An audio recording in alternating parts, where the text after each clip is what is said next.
كل واحد ليه كيفه وكل واحد ليه دماغه وكل واحد عنده عاده معينه لو ما عملهاش يقرف. في واحد يقول لك لا انا هصحى الصبح اشرب قهوه، لو ما شربتهاش اليوم كله باظ بالنسبه لي. في واحد يشرب سيجاره على الريق. في واحد حجر المعسل لو ما نزلش النهارده ابقى مقرف ما اعرفش اشتغل مثلا. الحمد لله ابقى انا مقريف لو قعدت فتره مثلا اسبوع 10 ايام مثلا، وده رقم كبير بالنسبه لي الحمد لله يعني مؤخرا. لو ما لقيتش حد زي عمرو ده، لو ما جاش اشترك معايا حد زي عمرو جالي قال لي يا كوتش بالنص كده انا من سوريا عايز اشترك معاك في باقه الفي اي بي، تفاصيل ابعت تفاصيل هوب اشترك. داتا كوتش كمل الداتا، ما قاليش غير كومنت واحد. راجل لذيذ ما قاليش غير كومنت واحد. قال لي يا كوتش انا عايز اشوف احسن نسخه من نفسي، انا عايز اشوف هوصل لايه في اخر الاشتراك معاك، احسن نسخه. قلت له يا عم سيب لي نفسك.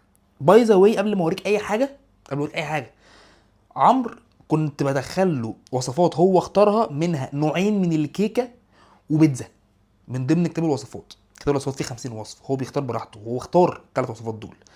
واتفقنا ان كل ابديت هنغيرها عشان ما نزهقش. فاحنا عشان تبقى فاهم ان الدايت ما كانش الحرمان القاسي الممل اللي انا لا انا بقى يعني هو مريح. فبالتالي انا حاولت اساعده ان هو يبقى نظام مناسب طبعا ليه عشان يلاقي نتيجه، ومريح ليه عشان يقدر يكمل عليه اطول فتره ممكنه.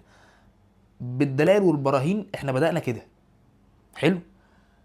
وصلنا لكده. الاشتراك لسه ما خلاص، بس انت مش مصدق صح؟ حاسس ان المده كبيره، يعني حاسس ان ممكن مثلا قعد قد ايه 6 شهور اكونش معاك؟ 6 شهور يا دوبك صح؟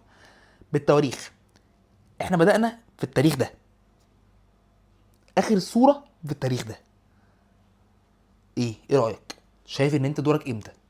انا شايف ان عمرو كمان مثلا مش هقول لك 6 شهور، كمان 3 4 شهور من دلوقتي هيبقى شيب تاني خالص. اذا كان التزم شهرين بس وصل للشده، ما بالك كمان 3 4 شهور هيعمل ازاي؟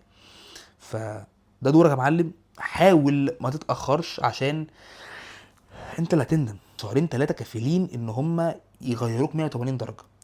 من 3 شهور فاتوا انت كنت ناوي، من 6 شهور فاتوا انت كنت ناوي، من 9 شهور فاتوا انت كنت ناوي. فما تعديش ان كمان 3 شهور من دلوقتي هتقول اه ده انا كنت ناوي. طب ما هتخلص امتى بقى؟ ما خلاص، ما يلا يلا.